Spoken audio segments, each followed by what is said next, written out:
إلا بالله العلي العظيم. أعوذ بالله من الشيطان اللعين الرجيم. بسم الله الرحمن الرحيم. الحمد لله الذي هدانا لهذا وما كنا لنهتدي لولا أن هدانا الله. لقد جاءت رسل ربنا بالحق. الصلاة والسلام على أشرف الأنبياء والمرسلين سيدنا ونبينا وشفينا ومولانا مولى الثقلين جد الحسن والحسين بالقاسم محمد. اللهم صل على محمد وآل محمد وآله الطيبين الطاهرين المعصومين المظلومين المنتجبين المنتخبين ولعنة الله على أعدائهم أجمعين من يومنا إلى قيام يوم الدين. اللهم خص أنت أول ظالم باللعن مني وابدأ به أولا ثم لنا الثانية والثالثة والرابع. اللهم لعن يزيد خامسة ولعن عبيد الله بن زاد وابن مرجانة وعمر بن سعد وشمر وآل أبي سفيان وآل زاد وآل مروان إلى يوم القيامة. أما بعد فقد قال الله تبارك وتعالى في القرآن المجيد وهو أصدق الصادقين وقوله الحق بالحق. بسم الله الرحمن الرحيم. يا أيها الذين آمنوا هل أدلكم على تجارة تنجيكم من عذاب أليم. صلوات پڑھتے ہیں محمد.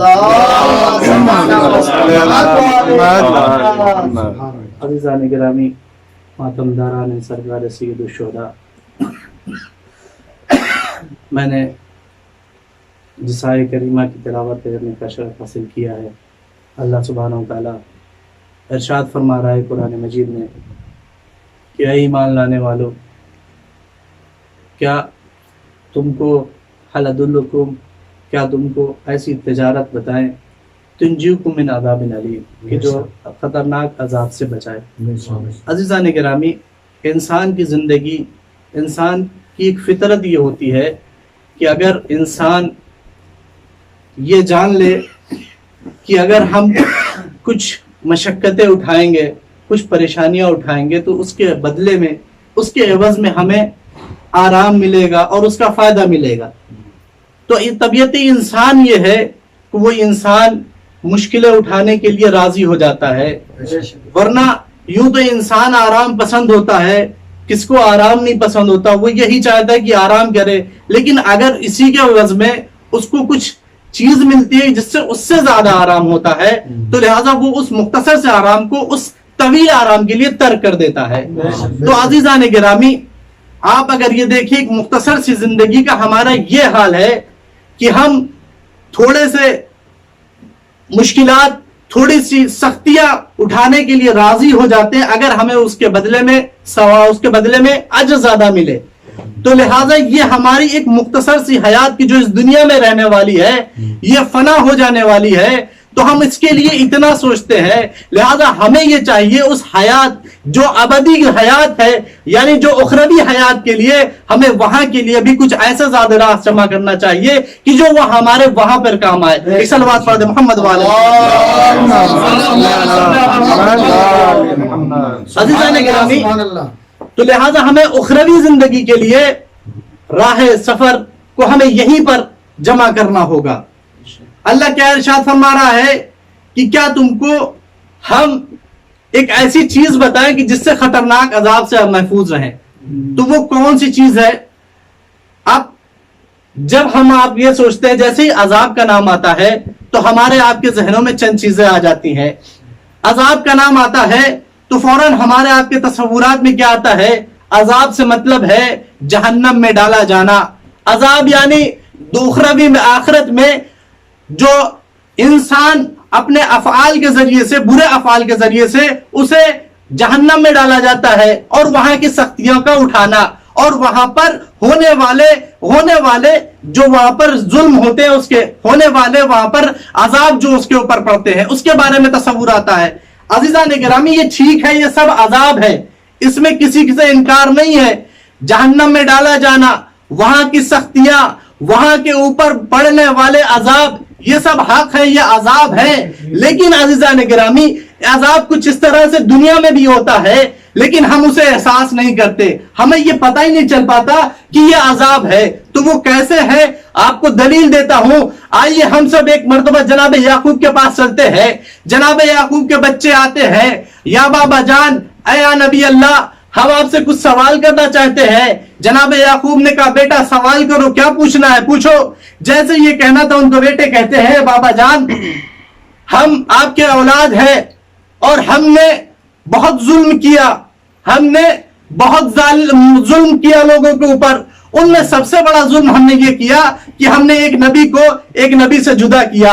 ہم نے ایک نبی کو دوسرے نبی سے جدا کیا، ایک باپ کو دوسرے بیٹے سے جدا کیا، جس کے عوض میں آپ کی آنکھیں روتے روتے سفید ہو گئی، آپ کی بینائی چلی گئی. عزیزان گرامی یہ کہتے ہیں اور کہتے ہیں بابا جان آپ یہ بتائیے ہم نے اتنا ظلم کیا لیکن ہم پر عذاب کیوں نہیں نازل ہوا؟ اتنا سننا تھا. ایک مرتبہ یعقوب نبی کہتے ہیں کہ بیٹو مجھے نہیں معلوم، اللہ کی مرضی، اس کی رضا، وہ جس کے اوپر چاہے تم پر عذاب نازل کرے، وہ جس کے اوپر چاہے اسے رحمتوں کی بارش کر دے. تو عزیزان گرامی اتنا کہنا تھا. ان کے بیٹے کہتے ہیں کہ اے بابا جان ہم پر عذاب شاید اس لیے نازل نہیں کیا کیونکہ ہو سکتا ہے کیونکہ ہماری آپ سے رشتہ داری ہے، ہم آپ کے بیٹے ہیں، ہم آپ کی ذریت میں ہیں، شاید اللہ نے اس لیے عذاب نازل نہیں کیا. اتنا سننا تھا. ایک مرتبہ جناب یعقوب یہاں پر روکتے ہیں، اے بچوں دیکھو ایسا نہیں ہے، اللہ کے وہاں رشتہ داری کام نہیں آتی ہے. اگر اللہ کے وہاں نامہ اعمال دیکھے جاتے ہیں، اگر تمہارے نامہ اعمال اچھے ہوں گے تو اس کے ثواب ملے گا، اگر تمہارے اعمال اچھے نہیں ہوں گے تو اس پر عذاب ملے گا. جملوں کو بدل کے یوں کہہ دوں، اب وہ چاہے کائنات کے نبی کا بیٹا کیوں نہ ہو، اگر اس کا بیٹا ظلم کرتا ہے، مخالفت کرتا ہے تو اس کے اوپر عذاب نازل ہوتا ہے. اب چاہے کائنات کے سب سے افضل ترین نبی کی زوجہ ہی کیوں نہ ہو، اگر وہ مقابلے پر آئے گی، گھر سے باہر کے آئے گی تو اللہ اس کے اوپر بھی عذاب نازل کرے گا.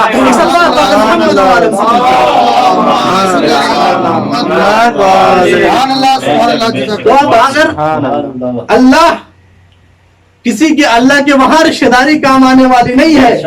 اللہ نامہ اعمال دیکھے گا، اگر آپ کے نامہ اعمال اچھے ہیں تو اس پر اللہ ثواب دے گا. عزیزان گرامی جناب یعقوب کہتے ہیں نہیں بیٹو یہ وجہ نہیں ہو سکتی تم پر عذاب نازل نہ ہونے کی. ایک مرتبہ پھر ان کے بیٹے سوال کرتے ہیں، اصرار کرتے ہیں بابا جان آپ کی اللہ سے باتیں ہوتی ہے، آپ اللہ سے معلوم کریے کہ کیا وجہ ہے، ہم نے اتنا ظلم کیا، اتنا بڑا گناہ کیا لیکن ہم پر عذاب نازل نہیں ہوا. عزیزان گرامی ایک مرتبہ جناب یعقوب نے مصلی عبادت کو بچھایا، ہاتھوں کو بلند کیا، پروردگار میرے بچے مجھ سے سوال کرتے ہیں کہ ہم نے اتنا ظلم کیا اس کے باوجود اللہ نے ہم پر عذاب نازل نہیں کیا، کیا وجہ ہے؟ ارباب عذاب آواز قدرت آتی ہے، اے یعقوب نبی جا کے ان سے کہہ دو ان پر عذاب نازل ہو چکا ہے. پوری توجہ چاہتا ہوں عزیزان گرامی، جا کے ان سے کہہ دو کہ ان پر عذاب نازل ہو چکا ہے. ایک مرتبہ جناب یعقوب کہتے ہیں اے بار الہ تو جانتا ہے یہ بنی اسرائیل کے لوگ ہیں، یہ ایسے ماننے والے نہیں ہیں، یہ مجھ سے پھر پلٹ کے سوال کریں گے اگر مجھ پر عذاب نازل ہو گیا ہے تو وہ عذاب کس طریقے کا ہے، کون سی نوعیت کا عذاب ہے. ارباب عزت جیسے یہ سوال کرنا تھا آواز قدرت آئی، پوری توجہ چاہتا ہوں، آواز قدرت آئی کہ اے نبی، پروردگار کہتا ہے نبی جا کے ان سے کہہ دینا، اے یعقوب جا کے اپنے بیٹوں سے کہہ دینا ہم نے ان پر عذاب نازل کر دیا، انہیں اس چیز کا احساس نہیں ہے. وہ عذاب کون سا ہے؟ وہ عذاب وہ ہے کہ ان کو ہر چیز میں مزہ آتا ہے، دنیا کے تمام افعال میں ان کو مزہ آتا ہے، لطف آتا ہے، لیکن جب وہ میری عبادت کے لیے آتے ہیں انہیں اس میں لطف نہیں آتا ہے. صلوات پڑھ محمد و آل محمد.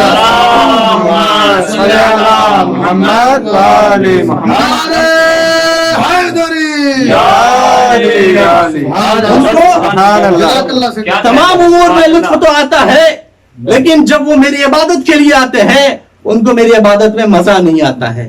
تو عزیزان گرامی عذاب کئی طرح کا ہوتا ہے. ایسا عذاب کہ جس میں ہم مبتلا، ممکن ہے میں اپنی خود بات کر رہا ہوں کہ ہم مبتلا ہوں لیکن ہمیں اس بات کا احساس نہیں. عزیزان گرامی تو اللہ نے کیا کہا، اگر آپ کو خطرناک عذاب سے بچنا ہے تو آپ کو کیا کرنا چاہیے، اللہ نے کیا نسخہ دیا ہمیں. آگے ارشاد ہوتا آیت میں تؤمنون باللہ ورسولہ، وَتُجَاهِدُونَ فِي سَبِيلِ اللَّهِ بِأَمْوَالِكُمْ وَأَنفُسِكُمْ کہ اللہ کی راہ میں تم کیا کرو؟ پہلے اللہ ایمان لے کر آؤ. کس پر؟ اللہ پر ایمان لے کر آؤ. اس کے بعد اس کے رسول پر ایمان لے کر آؤ. اور کیا ہے عذاب سے بچنے کے لیے؟ کہ جہاد کرو فی سبیل اللہ، اپنے مال سے اور اپنے نفس سے. اب عزیزان گرامی یہاں پر سوال ہوتا ہے کہ ایمان نہ لانا ہے اللہ کے اوپر. پہلا جو بتایا نسخہ ایمان لے کر آؤ اللہ کے اوپر. تو اب ہمیں جب آپ اس پرآشو ماحول میں گزر رہے ہیں جہاں پر ہر ایک کوئی اپنی دکان کھولے بیٹھا ہے، تو ہم کس چیز کے اوپر ایمان لے کر آئے؟ کیسے ایمان لے کر آئے کہ جس سے ہم خطرناک عذاب سے محفوظ رہیں؟ اب عزیزان گرامی اگر آپ قرآن مجید کا مطالعہ کریں تو اللہ نے قرآن میں 4 جگہ پر ایمان کا ذکر کیا ہے. ان میں کون سا ایسا عذاب ہے کہ جو اس خطرناک عذاب سے محفوظ رکھے گا؟ کون سا ایسا ایمان ہے؟ تو عزیزان گرامی سورہ حجرات میں ارشاد ہو رہا ہے وَقَالَتِ الْأَعْرَابُ آمَنَّا قُلْ لَمْ تُؤْمِنُوا وَلَكِنَّ قُولُوا أَسْلَمْنَا. ارشاد ہو رہا ہے کہ جب پروردگار کے نبی نے پوچھا، ان سے کہا ایمان لے کر آؤ، تو اعراب کیا کہتے ہیں؟ کہتے ہم ایمان لے کر آئے، ہم ایمان لے کر آئے. آواز آ رہی پروردگار کی قُلْ لَمْ تُؤْمِنُوا، ایمان لے کر نہیں آئے ہو، وَلَكِنَّ قُولُوا أَسْلَمْنَا، ان سے کہو یہ ایمان نہ لے کر آئے بلکہ اسلام لے کر آئے. کیوں ایسا کہا؟ کیونکہ اس وقت جو لوگ تھے سب ایمان کہہ رہے تھے ہم لے کر آئے، لیکن ان کا ایمان کس درجے کا تھا؟ ان کا ایمان ظاہری ایمان تھا، زبانی ایمان تھا. اللہ کیا کہہ رہا ہے؟ ایمان نہیں لے کر آؤ، اسلام لے کر آؤ، دل سے ایمان قبول کرو.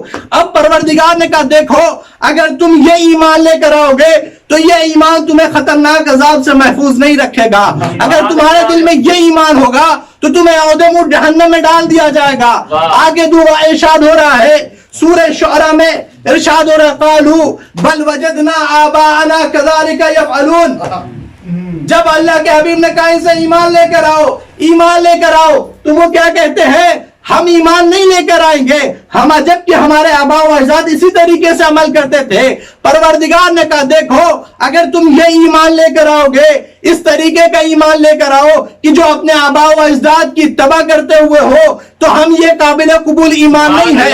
اگر ایسا ایمان ہوگا تو تمہیں جہنم میں ڈال دیا جائے گا. پھر آگے ارشاد ہو رہا ہے سورہ عنکبوت میں وَفَإِذَا رَكَبُوا فِي الْفُلْكِ دعوا الله مخلصين له الدين فلما نجاهم الى البر واذا هم يشركون فلما نجاهم الى البر اذا هم يشركون. ارشاد ہو رہا ہے کہ وہ لوگ جب کشتی پر سوار ہوتے ہیں، جب یہ کشتی بیچ دھارا میں جاتی ہے اور جانے کے بعد ہچکولے کھانے لگتی ہے، جیسے ہچکولے کھانے لگتی ہے تو وہ کہتے ہیں ہم ایمان لے کر آئے، اللہ پر ایمان لے کر آئے، اس کے اوپر ہم ایمان لے کر آئے. فلما نجاهم الى البر، جب وہ وہاں سے نجات پا جاتے ہیں اور خشکی پہ آ جاتے ہیں اذا ہم یشرکون، اس کے بعد پھر وہ شرک اختیار کر لیتے ہیں. پروردگار کہہ رہا دیکھو اے لوگوں دیکھو اگر تم اس طریقے کا ایمان لے کر آئے کہ جب تم پریشان حال میں ہو، جب تمہارے اوپر مشکلیں آئیں، تب تم یہ کہو کہ ہم تم پر ایمان لے کر آئے ہیں، ہم تم پر ایمان لے کر آئے ہیں. جب مشکل سے آزاد ہو جاؤ تو تم یہ کہو کہ ہم ایمان لے کر نہیں آئے ہیں، پھر اپنے آباء و اجداد کی طرف پلٹ جاؤ. تو دیکھو یہ بھی ایمان قابل قبول نہیں ہے میرے نزدیک، وہ بھی ایمان قابل قبول نہیں ہے. اے پروردگار تو ہی بتا دے وہ کون سا ایسا ایمان ہے کہ ہم اس پر ایمان لے کر آئے تو ہم اس خطرناک عذاب سے محفوظ رہ سکے. آواز قدرت آئی وَيَتَفَكَّرُونَ فِي خَلْقِ السَّمَاوَاتِ وَالْأَرْضِ. وہ لوگ کہ جو غور و فکر کرتے ہیں، کس پر غور و فکر کرتے ہیں؟ زمین پر اور آسمان پر، کہ جو یہ زمین کے فرش کو بچھایا ہے، اللہ نے اس فرش کو بچھایا ہے، اس کے پیچھے کوئی نہ کوئی مقصد ہوگا. یا اللہ نے ایسے نہیں خلق کیا ہے. آسمان کی طرف دیکھتا ہے اور غور و فکر کرتا ہے، آسمان بلند ہے، آسمان کے شامیانے کو اللہ نے تانا، اس کی کوئی نہ کوئی وجہ ہوگی. اللہ نے ایسے ہی نہیں خلق کیا ہوگا. اللہ نے پیڑ و پودوں کو خلق کیا، اس کے نشر و نمو کو دیکھتا ہے، دیکھنے کے بعد کہتا ہے اللہ نے اسے ضائع ایسے نہیں خلق کیا ہے. پرندوں کو اڑتا ہوا دیکھتا ہے اور اڑنے کے بعد دیکھتا کہتا غور و فکر کرتا ہے اللہ نے اسے ایسے نہیں خلق کیا ہے. عزیزان گرامی پہاڑوں کو دیکھتا ہے, سمندروں کو دیکھتا ہے, تمام چیزوں کو دیکھنے کے بعد غور و فکر کرنے کے بعد کہتا اللہ نے اسے ایسے نہیں پیدا کیا ہے. وما خلقت هذا باطلا, یہ اللہ نے ایسے نہیں پیدا کیا. پروردگار کہہ رہا دیکھو اگر تم یہ ایمان لے کر آؤ گے, کون سا ایمان؟ اتباعی ایمان نہیں, اپنے آباء و اجداد کا ایمان نہیں, بلکہ غور و فکر کے ذریعے سے, اپنی عقل کے ذریعے سے اگر تم تفکیر کرنے کے بعد ایمان لے کر آؤ گے مجھ پر تو تم کو اس خطرناک عذاب سے محفوظ رکھیں گے. ایک مرتبہ پروردگار نے کتنا ایمان بتایا قرآن میں؟ 4 ایمان بتایا.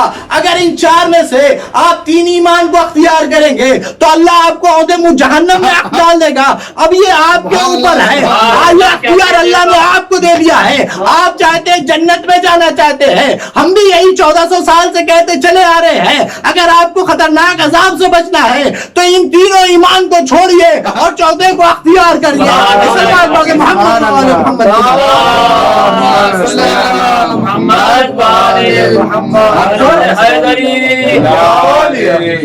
عذاب سے بچنا ہے تو آپ ایمان لے کر آئے رسول پر, اللہ پر ایمان لے کر آئے. عزیزان گرامی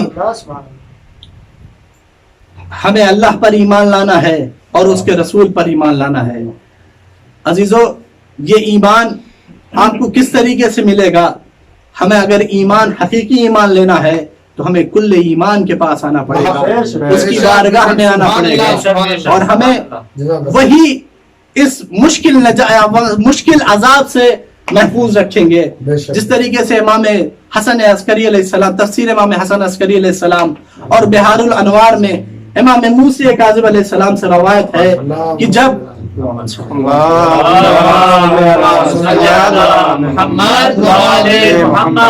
امام موسی کاظم علیہ السلام سے یہ روایت ہے, تفسیر امام حسن عسکری علیہ السلام میں بھی روایت نقل ہوئی ہے اور بہار الانوار میں بھی ہے. امام موسی کاظم صاحب فرماتے ہیں کہ جب میدان حشر ہوگا وہاں پر کچھ مولا علی کے چاہنے والے ہوں گے اور ان کا حال یہ ہوگا کہ پروردگار ان کے اعمال کو, نام اعمال کو میزان کے ایک پلے پر ان کے تمام برے اعمال کو وضع فی کفۃ المیزان من السیئات ما ہوا اعظم من الرؤوس الجبال والبحار, کہ جو ان کے نام اعمال, برے نام اعمال ہوں گے وہ ایک پلے پر رکھا جائے گا. اس کی کیفیت کیا ہوگی؟ اس کی کیفیت یہ ہوگی کہ وہ اعمال ان کے پہاڑوں کی مقدار اور جتنے سمندر کا جو وزن ہے اس سے زیادہ ہوگا. یہ حالت ہوگی جب یہ منظر اہل محشر دیکھیں گے, کہیں گے الیوم ہلک ھذا العبد, آج یہ شخص, آج یہ بندہ ہلاک ہو گیا, آج اسے کوئی نہیں بچا سکتا. اسی اسنا میں آواز قدرت آئے, اے شخص, اے بندہ خدا یہ بتا تیرے پاس کوئی ایسی چیز ہے, تیرے نام اعمال میں کوئی ایسا فعل ہے کہ جو اس کے مقابلے میں ہو, ان برے اعمال کے مقابلے میں ہو یا اس سے بھی زیادہ ہو. ایک مرتبہ وہ شخص کہتا ہے پروردگار مجھے نہیں معلوم, لا ما ادری. ایک مرتبہ پروردگار کہتا ہے اچھا اب تم اس حالت میں کیا کرو گے؟ جاؤ تم محشر, میدان محشر میں جاؤ اور جانے کے بعد آواز بلند کرو اور آواز میں بلند کہو کہ میں فلاں ابن فلاں فلاں جگہ سے آیا, فلاں جگہ سے ہوں, جس کے اوپر بھی میں نے احسان کیا تھا دنیا میں, آج اس مشکل وقت میں میری وہ مدد کرے تاکہ میں اس مشکل سے اٹھ سکوں.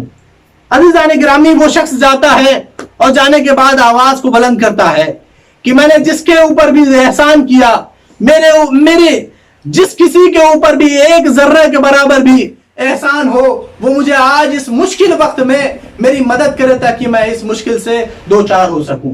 امام موسی کاظم علیہ السلام کہتے ہیں کہ اولو من یجیبہو ہوا امیر المؤمنین علی ابن ابی طالب، یعنی جب وہ آواز کو بلند کرے گا تو سب سے پہلے کون آئے گا؟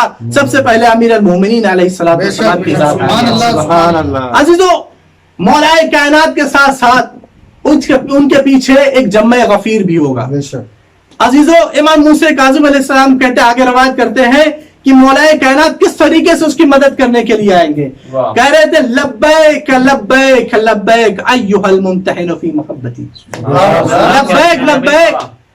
مولا کہہ رہے ہیں کہ دیکھو تم کو ہماری محبت میں آزمایا گیا، تمہارے اوپر جیسا کہ آپ آج کل کا ماحول دیکھ رہے ہیں کس طریقے کا ماحول ہے، علی کے چاہنے والوں کو کس طریقے سے کس نظر سے دیکھا جا رہا ہے۔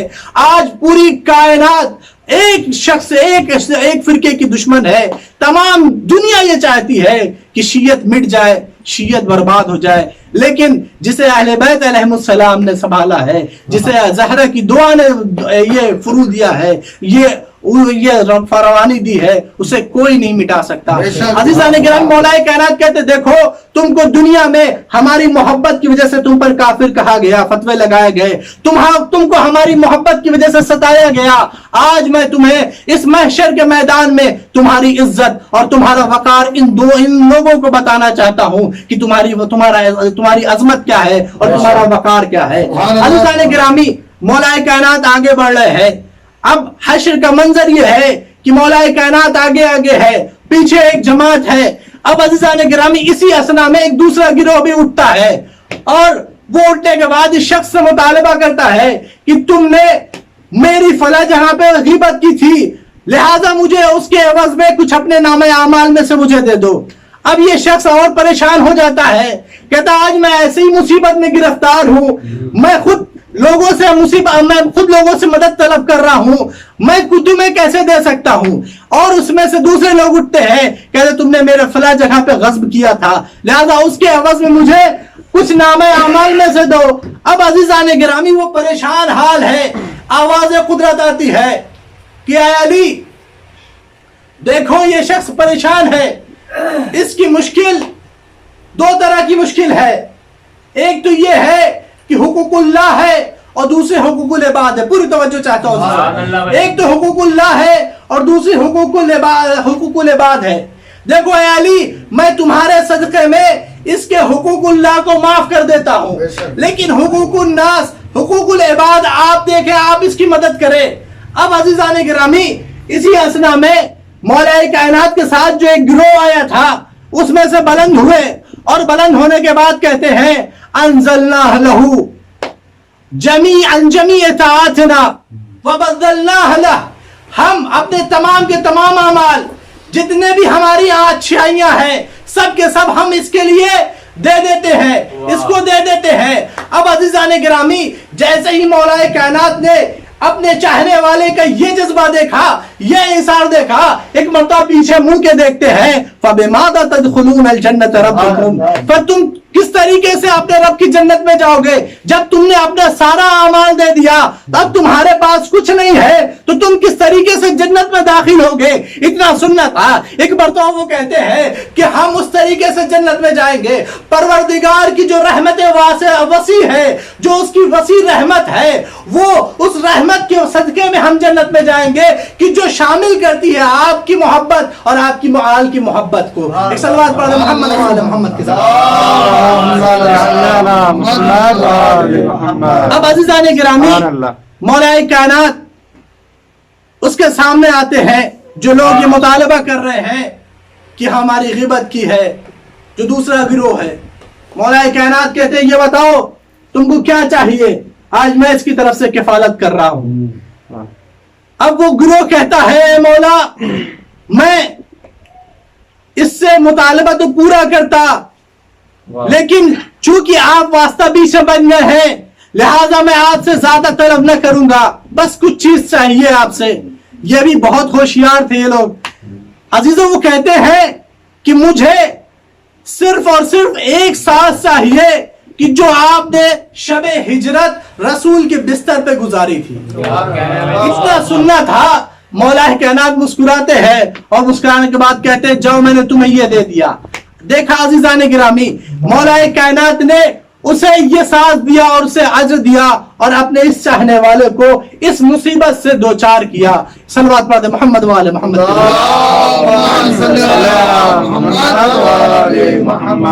اب اس در پر جو بھی آتا ہے اسے امیر المؤمنین اہل بیت علیہم السلام خالی ہاتھ نہیں بھیجا کرتے، بلکہ اسے دنیا میں بھی سرخرو کرتے ہیں اور آخرت میں بھی سرخرو کرتے ہیں. جیسے کہ آپ نے اس روایت میں دیکھا کہ امام نے کس طریقے سے اسے خطرناک عذاب سے محفوظ کیا، اسے جنت میں داخل کیا. عزیزو، اس در پہ جو بھی آتا ہے اسے اتنی بلندی دیتے ہیں، اتنی بلندی دے دیتے ہیں کہ جیسے جناب سلمان ان کے در پر جب جناب سلمان سے لوگوں نے مخالفت کرنا شروع کر دی، جناب سلمان کو تانا دینا شروع کر دیا، اے سلمان تم کیوں کر علی کے در پر رہتے ہو، اپنا گھر بنوا لو، مستقل گھر میں رہو. عزیزان گرامی، خدا کی قسم قربان جاؤ جناب سلمان کے اس جملے پر. جناب سلمان کہتے یہ بتاؤ کہ تم گھر کس کے لیے بنایا جاتا ہے؟ کہا کہ جس کو آرام کرنا ہوتا ہے. کہا اچھا آرام کون کرتا ہے؟ کہا جس کے پاس وقت ہوتا ہے. ایک مرتبہ جناب سلمان نے کہا یہ بتاؤ میرے پاس وقت ہی کہاں ہے؟ ارے دن بیت جاتا ہے علی کی غلامی کرنے میں اور رات بیت جاتی ہے شہزادی فاطمہ الزہرا کے جاڑی پہ جھاڑو لگاتے ہو. محمد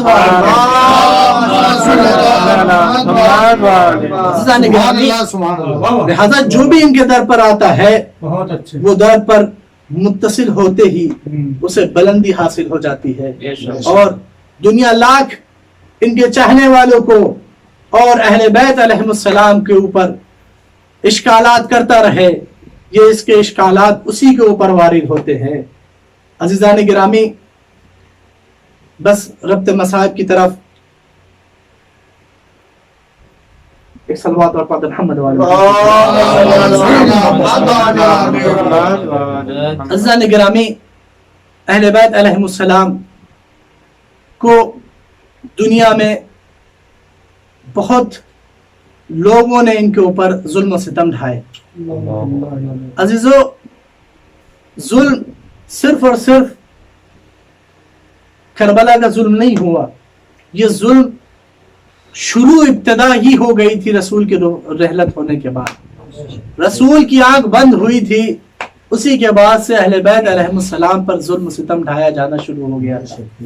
عزیزو، شہزادی فاطمہ الزہرا جب فدق مانگنے کے لیے دربار میں گئی ہیں، ایک مرتبہ شہزادی دربار میں کھڑی رہیں، اتنی دیر شہزادی دربار میں کھڑی رہیں، لیکن یہ وہ شہزادی کہ جس کے لیے رسول خود اپنے مقام سے اٹھ جایا کرتے تھے، ان کا استقبال کیا کرتے تھے آگے بڑھ کے اور اپنے مقام پہ بٹھال دیا کرتے تھے، لیکن رسول کی آنکھ بند ہونے کے بعد دیکھے شہزادی دربار میں کھڑی ہے، کسی نے انہیں بیٹھنے کو نہیں کہا. ارباب اعضاء شہزادی جب واپس دربار سے آتی ہیں اور آنے کے بعد گھر میں جیسے داخل ہوتی ہیں، گھر میں داخل ہوتے ہوئے امام حسن علیہ السلام آگے بڑھتے ہیں اور اماں کے دامن سے لپٹ جاتے ہیں. اے اماں آپ کو معلوم تھا کہ یہ ملعون حق نہ دیں گے آپ کا، تو آپ دربار کیوں گئی؟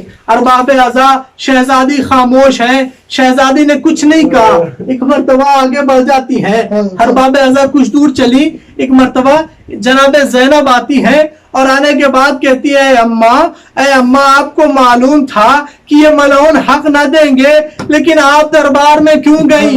اماں آپ اور دربار ارباب اعضاء اتنا سننا تھا جناب فاطمہ الزہرا کہ جو ابھی تک کوئی جواب نہ دے رہی تھی، ایک مرتبہ تڑپ جاتی ہے، اے زینب، اے بیٹی زینب، سب یہ سوال مجھ سے کرے لیکن تم یہ سوال نہ کرو، اس لیے کہ میں تو گئی تھی دربار میں، ارے میرے ہاتھ کھلے ہوئے تھے، اجرکم الزہرا، ارے میرے ہاتھ کھلے ہوئے تھے، ارے میرے سر پہ چادر تھی، میرا پردہ سلامت تھا، لیکن اے زینب جب تم دربار جاؤ گی، ارے حالت یہ ہوگی تمہارے ہاتھ پسے گردن بدے ہوں گے، اجرکم علی الزہرا، اجرکم علی الزہرا۔ آپ کی آوازیں گریہ بلند ہو گئی، خدا ان آوازوں پر نزول رحمت کرے۔ ارباب اعزاز جناب فاطمہ کہتی ہے بیٹی زینب جب تم دربار میں جاؤ گی تمہارے ہاتھ پسے گردن بدے ہوں گے، ارے تمہارے سر پہ چادر نہ ہوگی، منادی ندا دے گا یہ علی کی بیٹی ہے۔